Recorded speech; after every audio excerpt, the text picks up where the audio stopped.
ud'u ila sabili rabbika bil hikmah. Orang-orang yang belum paham dengan ajaran Islam, dengan keindahan petunjuk Rasulullah SAW, ajarkan, terangkan pada mereka Islam dan ajaran Nabi, pertama dengan hikmah. Tausiah nomor 2. Diskusi nomor 3. Pertama hikmah. Apa itu hikmah? Para ulama membatasi yang pertama, al-isabatu fil aqwal wal af'al wa wad'u kulli syai'in fi mahalli. Paham? Tidak. Al-isabatu fil aqwal. Hikmah itu anugerah dari Allah yang menjadikan seseorang senantiasa mampu berkata benar. Jadi tidak dia berkata kecuali yang benar. Kalaupun bercanda, candanya juga benar. Boleh bercanda, boleh. Tertawa boleh. Ada 150 hadis canda Nabi. Ada hadis kalau dikumpulkan kurang lebih 150 canda Nabi. Nabi bercanda dengan sahabat termasuk dengan nenek-nenek. Datang seorang nenek pada Nabi SAW, faqalat, maka dia berkata, ya Rasulullah, aina ana fil jannah. Ya Rasulullah, saya di surga. Di mana nanti? Kata Nabi, ma kunti fil jannah. Enggak ada nenek di surga. Maka dia borong. Ya, dia borong pulang. Dia berpikir saya ibadah sampai jadi nenek-nenek, tapi saya tak bisa ke surga. Bertemu dengan Umar, diceritakan, Mami, kenapa nek? Ya, ataitu Nabi sallallahu alaihi wasallam, faqultu aina ana fil jannah. Saya datang ke Nabi, saya tanya konsultasi, nanti di surga saya di mana? Tapi Nabi jawab, ma kunti fil jannah. Enggak ada nenek di surga. Maka saya nangis, saya pulang. Umar ketawa. Makin marah nenek ini, kamu kenapa ketawa? Ketawa berlaku sedekah Rasulullah SAW. Nabi benar, karena di surga itu enggak ada nenek-nenek. Nenek akan kembali menjadi muda lagi. Maka saking senangnya dia lompat dia pulang. Itu satu di antara hadis canda Nabi SAW. Ya, maka kembali kepada hadis tadi, ya, kembali kepada riwayat tadi, dikembalikan pada Nabi SAW. Hikmah. Yang pertama, kemampuan yang dianugerahkan oleh Allah untuk berkata dalam setiap keadaan dengan cara yang benar. Tapi hikmah juga bukan sekedar benar. Awas. Yang kedua, teruskan dulu. Wal af'al, sesuai antara perkataan dengan tindakan. Jadi kata-kata dia benar, tapi dia juga mengerjakan itu. Kan ada yang pandai mengatakan benar, tapi dia belum tentu mengerjakan itu. Termasuk hati-hati. Saya, Ustadz, alim, kiai, habaib, guru. Itu kalau ada orang mengajar tapi dia tidak melakukan itu, dikecam pertama kecamannya dalam Al-Quran, di mana otakmu katanya? Quran surah kedua ayat 44. Atamuruna an-nasa bil birri wa tansawna anfusakum wa antum tatluna al-kitab afala ta'qilun. Pandai nasihati orang ya. Kamu sendiri enggak amalkan sedangkan engkau tahu dalilnya. Di mana disimpan pikiranmu katanya? Ya. Maka apa yang harus dilakukan? Antara perkataan dengan perbuatan, hikmah itu senafas. Contoh, maaf, tahajud itu penting tidak? Istimewa tidak? Walaupun hukumnya sunnah ya. Antum katakan misalnya, tahajud itu penting, istimewa, bagus. Tapi antum sendiri kerjakan. Nah itu belum hikmah. Walaupun benar, shadiq tapi belum hakim. Jelas ya? Shadiq tapi belum apa? Maka sesuai antara perkataan dengan perbuatan. Dua. Yang ketiga, dia pandai mengomunikasikan perkataan ini kepada orang lain yang telah konsisten dia kerjakan dengan perilakunya, dengan cara yang sesuai terhadap objeknya. Dia tahu cara berkomunikasi. Oh ini maaf sekali, kepada orang tua begini caranya. Kepada anak-anak begini caranya. Kepada anak muda begini caranya. Karena kadang-kadang memang pintar, bagus, tapi nggak bisa menempat. Bicara sama orang tua kepada anak muda. Sama dengan anak muda. Tolong rapatkan sapnya, Pak. Gitu tuh. Udah tua dikit tuh. Udah mau tanah terus masjid. Misal ya, contoh tuh. Nah, itu belum hikmah. Belum hikmah. Ya, balik. Nabi itu Masya Allah, begitu ditanamkan hikmah dalam dirinya, beliau bisa berkomunikasi dengan siapapun sesuai dengan hajatnya. Bahkan bisa tertawa dengan orang yang gembira dan juga merasakan duka dengan orang yang sedang berduka. Sampai seorang anak pun dikisahkan ketika sedang main bersama temannya, dia menarik diri ke belakang, dia murung sedih. Bertemulah dengan Rasulullah SAW. "Ma bika ya ghulam?" "Nak, kenapa engkau?"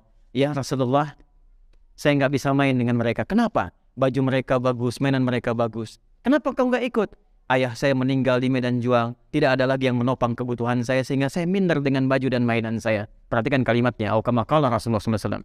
"Aradita an takuna Muhammadan aban laka wal Hasan wal Husain ikhwatan laka." Kamu ridha nggak kalau mulai detik ini Muhammad SAW jadi bapak yang merawatmu, angkat Hasan dan Husain saudaramu? Kata anak itu, "Saya ridha ya Rasulullah." Maka dicarikan pakaian yang baru, yang bagus, mainan yang bagus. Kata Nabi, main dengan anak-anak itu. Begitu datang ke tempat mereka, beliau senang, anak itu gembira, senang. Sampai anak-anak itu heran yang kedatangan anak tadi. "Kok baju kamu bagus, mainan kamu lebih baru, dari mana dapatnya?" Dikisahkan oleh beliau, "Bapak saya meninggal, ketemu Nabi, terjadi begini, begini, begini." Apa komen anak-anak itu? "Ya Allah, kenapa bapak kami nggak meninggal juga?"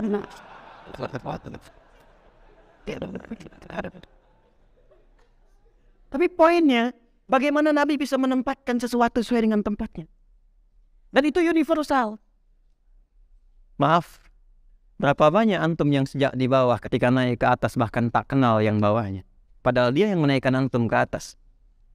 Antum yang di militer, naik sampai ke pangkat tertinggi, ingat nggak ke teman-teman antum yang seleting yang di bawahnya masih di bawah? Itu yang mengangkat antum. Antum yang di kantor jadi posisi sudah direktur, sedangkan teman-teman yang menopang antum dari bawah itu, ingat gak ke mereka? Atau jangan-jangan security yang antum telah bersahabat kenal pun ketika antum di atas nggak antum sapa? Inilah pra Isra Mi'raj. Menjadikan kita lebih peka, lebih menyayangi dengan sesama. Dan yang paling menarik sifatnya universal. Bukankah kalimat Quran itu ketika menunjukkan hikmah umum sifatnya? Coba tunjukkan ketika keluar, tetangga kita bukan hanya yang Muslim. Mungkin antum ada tetangga yang Kristen, ada yang Hindu, ada yang Buddha. Maka orang yang sudah punya hikmah, dia bisa menempatkan bagaimana nilai keindahan Islam bisa diletakkan dalam setiap pergaulannya. Antum di kantor, tempat bekerja, apakah semuanya Muslim?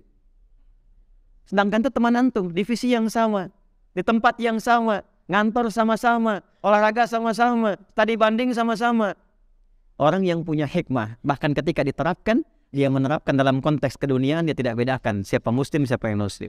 Berapa kali pernah antum terapkan nilai Islam untuk mengajak dia makan bersama? Insyaallah. Ketika diajak, "Kenapa sih baik sekali antum?" Antum jawab, "Nabi yang menuntun saya seperti ini. Islam yang mengajarkan saya seperti ini." Sehingga kita temukan hadis-hadis itu banyaknya umum kalau berinteraksi secara sosial. Dan ilmunya hikmah. Saya sering ungkapkan hadis ini. Pernah dengar nggak kalimat ini kata Nabi? Siapa yang masak makanan, baunya sampai ke tetangga. Hati-hati antum punya restoran nih. Hati-hati nih. Hati-hati itu. Ya. Siapa yang masak makanan, baunya sampai ke tetangga. Maka bagilah tetangga itu walaupun hanya antum apa kuahnya tuh. Tapi tolong jangan baca pakai terjemahan ya. Nanti salah dalam mempraktekkan. Maksud hadis ini bukan antum masak opor ayam, antum makan ayamnya, kuahnya bagi tetangga. Antum bagilah ke tetangga, tetangga tanya, "Kenapa cuma kuahnya?" Hadis Nabi. Kita pasti. Anda yang salah paham, ya Nabi yang jadi tersangka tuh, hati-hati. Ya. Maksudnya adalah sekalipun antum masak kuah dengan bumbu tertentu, dan itu visinya visioner ke depan, tanam bu. Sekarang kan banyak ragam bumbu tuh. Bumbu rendang, bumbu opor, mungkin yang dimasak tempe, yang dimasak singkong. Jangan dia salah sangka dengan yang antum masak, bagi ikan, supaya dia tak cium bau dan salah prasangkanya. Tapi pertanyaan syahidnya adalah, apakah hadis ini mengatakan bagikan hanya kepada yang Muslim saja? Tidak. Ya, tetangga antum ada yang Kristen, jangan dilewatin. Ketok pintunya. Selamat malam, malam Pak. Ya, ini ada rezeki. Apa itu? Opor ayam. Oh, baik sekali Pak. Bukan baik, Nabi yang mengajarkan saya seperti itu. Besok dia kembalikan pancinya, udah bisa Assalamualaikum, Assalamualaikum. Ketok, terima kasih Pak. Nah, mau kembalikan panci, sudah enak sekali Pak. Cuma mau nanya, hari ini kira-kira Nabi mengajarkan berbagi lagi gak?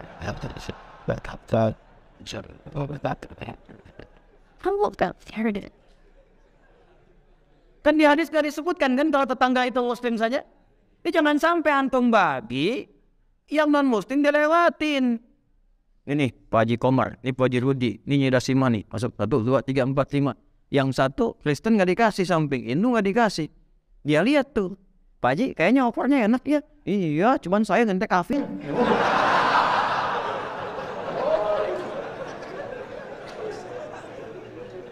Ya. Itu bab hikmah itu. Bab hikmah. Ditempatkan di mana saja jadi bijak. Ta'lim, praktek ibadah, pakai ilmu hikmah itu enak, gak ribet, gak ada perselisihan.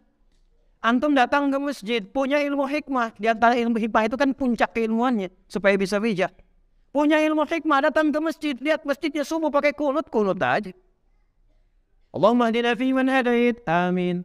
Syekh Ibnu Shalih Al-Utsaimin itu Hambali, beliau nggak kunut subuh, tapi fatwanya kalau ada yang bermakmum di belakang imamnya kunut maka aminkan, kata beliau. Beliau tuh nggak kunut subuh Hambali, tapi mengaminkan. Jadi nggak ada ceritanya Allahumma hdina fi man hadait, bid'ah. Dan kalaupun antum makmum di belakang imam yang tidak kunut, harus sujud sahwi. Jadi lebih enak.